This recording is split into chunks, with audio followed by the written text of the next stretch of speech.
teacher saved a grandmother's life thanks to virtual school at home. If it wasn't for them, said Phillips, I wouldn't be here. In the midst of the COVID-19 pandemic, Julia Koch began what was only her second year as a first-grade teacher in a virtual classroom at Edgewood Elementary School in Muskegon Heights, Michigan. One September afternoon a few weeks into the school year, she received a call from Cynthia Phillips, who was having technical difficulties with her granddaughter's tools for online learning. Koch immediately knew something was wrong with Phillips. The two women had spoken numerous times before, but Koch had never heard the grandmother sound quite like this. Her words were so jumbled that Koch could barely understand her, though she was able to make out that Phillips had fallen 4 times that day. Koch called her principal, Charlie Lovelady, who assured her that he would call and check on Phillips himself. Just like Koch, Lovelady could barely understand Phillips. He suspected she might be having a stroke. He recognized the signs from when his own father had suffered one. Lovelady was able to make out the word kids and immediately became concerned that Phillips's 2 grandchildren, ages 6 and 8, were probably home alone with her. She is their primary guardian, and scared. Lovelady asked his office manager to send an ambulance to the grandmother's home.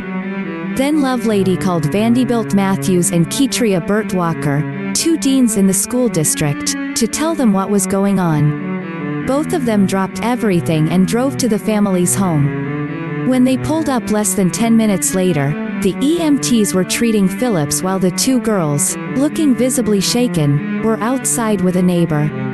The quick response from Koch and Lovelady saved Phillips's life. She arrived at the hospital in time to get treatment and before chronic damage occurred. If it wasn't for them, I wouldn't be here, said Phillips from her hospital bed about a month after her stroke.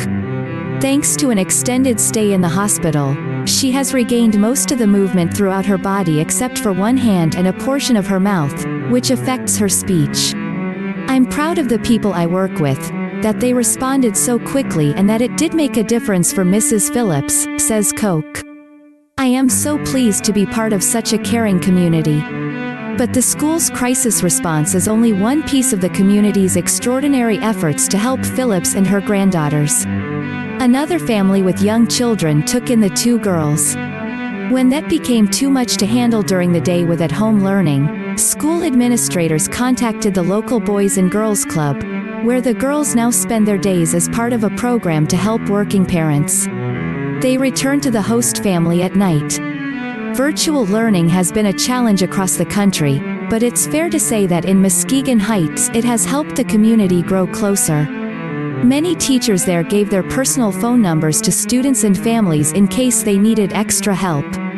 In this case, the exchange was literally life-altering. The outpouring has been very humbling, Koch says about the recognition the school staff has received for their efforts.